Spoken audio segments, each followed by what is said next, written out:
ये क्रिएटिविटी है या आपके लाइफ में ऐसा कुछ हुआ है? वो कहते हैं ना कि कारीगर से उसका फन नहीं पूछना चाहिए। अच्छा, ये बात है। अस्सलाम वालेकुम व रहमतुल्लाहि व बरकातुहू। दोस्तों, उम्मीद करते हैं कि आप सभी अच्छे से होंगे। Welcome you all here in this today's video. बहुत से ऐसे किताबें होते हैं जो सिर्फ पढ़ी जाती है, मगर कुछ किताबें ऐसे होते हैं जो दिलों में चले जाते हैं। Right now I am sitting aside to that person who do not only write poetry but who write in silence। जी हाँ, हमारे आज प्रोग्राम के अंदर हमारे दोस्त, हमारे भाई मिस्टर मुनीब साहब हैं, जिन्होंने रिसेंटली अपने एक पहली बुक पब्लिश किया है जिसका नाम है म्यूट क्राई। तो इसके मुतालिक हम आज बात करेंगे, लेकिन वीडियो को स्टार्ट करने से पहले आपसे ये रिक्वेस्ट करता हूँ कि वीडियो को एंड तक देख लेना और जिस पेज पे आप देखते हो उस पर ज़रूर फॉलो करना। मुनीब साहब, बहुत बहुत मुबारक है कि आपने पहली बुक पब्लिश की आज म्यूट क्राई। शुक्रिया महराज भाई, बहुत बहुत शुक्रिया आपका and thanks for having me here. Thank you brother. तो मुनीब साहब, जो ये नई बुक है ना mute cry, it looks something different name, the title of this book unique cry. तो क्या है इसके पीछे बैकग्राउंड, जो टाइटल रखा गया है म्यूट क्राई, क्या है ये? टाइटल एक्चुअली में इंसान के भी आते हैं, बिल्कुल, और वो इंसान के अंदर से चले जैसे चीख रहे होते हैं, तो इस actually based on that kind of thing mute cry ji. तो ये जो है ना, जो राइटिंग का शौक जी, तो आपके जो आपके एंसेस्टर्स है, इसमें किसी कोई ऐसा था जिसको मतलब ये जो नई राइटिंग का शौक था, इससे पहले कोई आपके घर में था?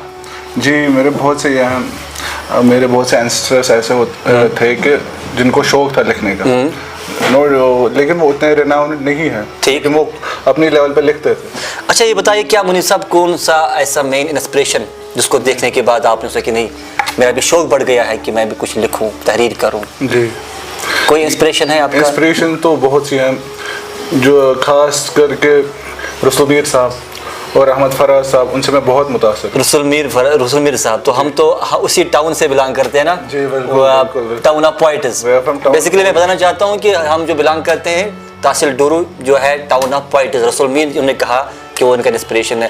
मुनीब साहब, आपको पता है कि बहुत से लोग चाहते हैं कि हम भी कुछ लिखें।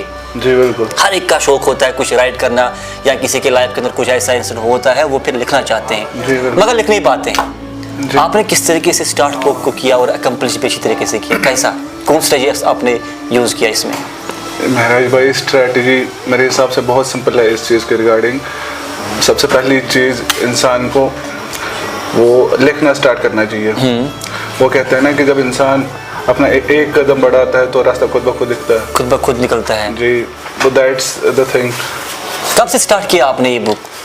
ये बुक मुझे हो गए पिछले 1 साल से मैं लिख रहा हूँ इस बुक। पिछले 1 साल से? मुझे आपको पता है कि बहुत से लोगों को एक क्वेश्चन है जो अक्सर पूछते रहते हैं। पता है क्या, लोगों को लगता है कि जो ऑथर्स होते हैं, राइटर्स होते हैं, जो पोइट्री डिस्क्राइब करते हैं, शायद उनके लाइफ में ऐसे वाक़ा हो चुके हैं, इसीलिए वो ऐसे लिख रहे हैं। शायद उनके साथ ऐसे हादसे हुए हैं तो वो ऐसे कलाम लिख रहे हैं। Do you think it is right कि हर किसी के पास ऐसा, या कुछ क्रिएटिविटी भी कुछ लोग ऐसे होते हैं जो लिख पाते हैं?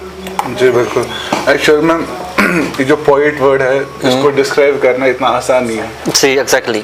एक पोइट बहुत कुछ फील करता है और वो बहुत ज़्यादा सेंसिटिव होता है, और उसके इमेजिनरी स्किल्स भी बहुत सही होते हैं, उसका अपना जो होता है इमेजिनरी वर्ल्ड। आप महराज भाई बहुत से ऐसे पोइट्स देखोगे जो अपनी दुनिया में रहते हो। एग्जैक्टली।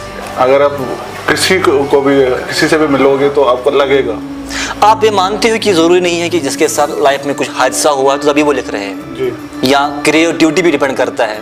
जी, क्रिएटिविटी भी डिपेंड करता है। नहीं, एक्चुअल में क्रिएटिविटी पे भी डिपेंड करता है और हादसे पे डिपेंड करता है। अच्छा, बोथ? क्योंकि हादसे से वो गहराहट आती है। बिल्कुल, एग्जैक्टली। तो जो डीपनेस आ जाती है वो इंसान लिखना शुरू करता है, बहुत ज़्यादा अच्छे से उसको एक्सप्रेस कर पाता है। जो ये बुक लिखी है जो म्यूट क्राई, तो आप जो पढ़ने वाले हैं जिन्होंने भी नहीं पढ़ी है, what kind of message you are trying to provide them? कौन सा मैसेज आप देना चाहते हैं उनको? मैसेज ये है महाराज भाई के, ये जो म्यूट क्राई है मेरी फर्स्ट डेब्यू पोइट्री बुक है, और ये ऐसी पोइट्री बुक है जिसमें मैंने अपने I have just put fragments of my soul into it. अच्छा। और हर कोई इससे कनेक्ट कर पाएगा, हर कोई कनेक्ट कर पाएगा इससे। तो मैं आपसे एक पर्सनल सवाल क्वेश्चन करना चाहता हूँ, जो आपने म्यूट क्राई लिखा है, क्या ये क्रिएटिविटी है या आपके लाइफ का हादसा है?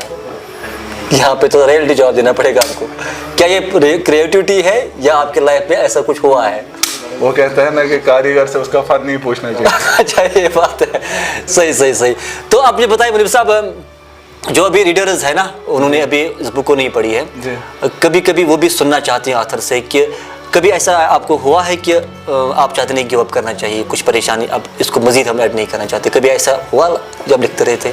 जी महाराज भाई, बहुत से ऐसे मौके हुए कि जब मुझे लगा कि नहीं भाई छोड़ देना चाहिए, लेकिन there was some kind of driving force for me, और उससे मैं चलता गया और फाइनली ये कंप्लीट हो गया। तो हम चाहते हैं कि आप कुछ अपने इस म्यूट क्राई में जो फेवरेट लाइन है, कोई जो पसंद आपको आया, वो सुना सकते हैं आप? फेवरेट लाइन ऐसे बताना, it won't do justice with my book.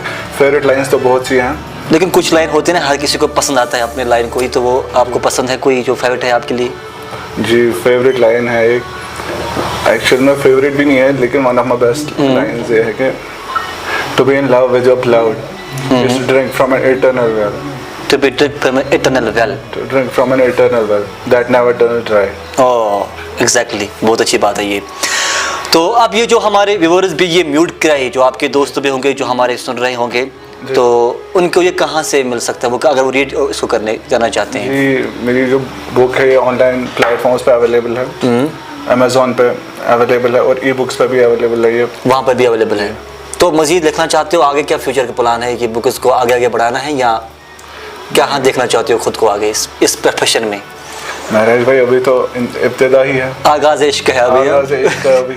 चलिए, तो आसमान ना अपना वाक्य। माशाल्लाह, अल्लाह ताला आपको तरक्की अता फरमाए। कोई आपका फेवरेट पोएट है, कोई फेवरेट पोएट है जिसको आप पसंद करते हो सुनना?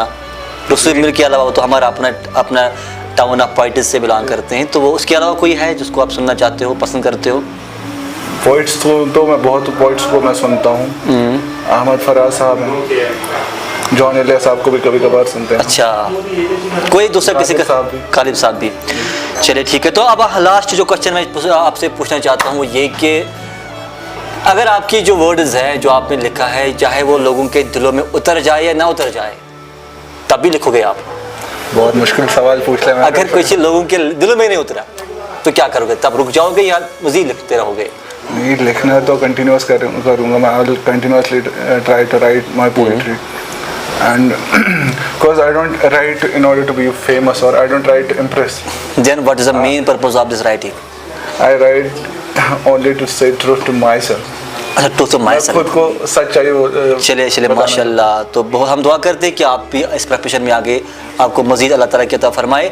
और जो भी हमारे व्यूअर्स देख रहे हैं, कि जो हमारे भाई किसी काम में इन्वॉल्व हो जाते हैं, तो अच्छी बात है कि रेस्ट हमारे लोग न जाने किन चीज़ों में डाइवर्ट हो जाते हैं, गलत काम में डाइवर्ट हो जाते हैं। इससे बेहतर है कि अपना कुछ, मेरा मानना भी यही है कि हम तो पूरा दुनिया से लेते हैं, लेकिन हम भी कुछ इस दुनिया को दें। जिस तरीके से बड़े ऑथर्स राइटर्स होते हैं वो प्रोवाइड करते हैं वर्ल्ड को, हम हमेशा वहाँ से ग्रैब करने की कोशिश करते हैं। जस्ट लाइक मुनीब साहब, he has given something to the world in the way of mute cry. तो बाकी हम दुआ करते हैं कि अल्लाह आपको मज़ीद तरक्की अता फरमाए। दोस्तों, अगर आप ये बुक देखना चाहते हो या रीड करना चाहते हो, तो मैं आपको अमेज़ॉन के लिंक यहाँ पे प्रोवाइड करूँगा, तो वहाँ से आप इसको बाय कर सकते हो, आप अच्छी तरीके से इस बुक को पढ़ सकते हो। बाकी मिलते हैं फिर किसी नेक्स्ट वीडियो में, तब तक के अल्लाह हाफिज़। Shah Mara signing out, until we meet again.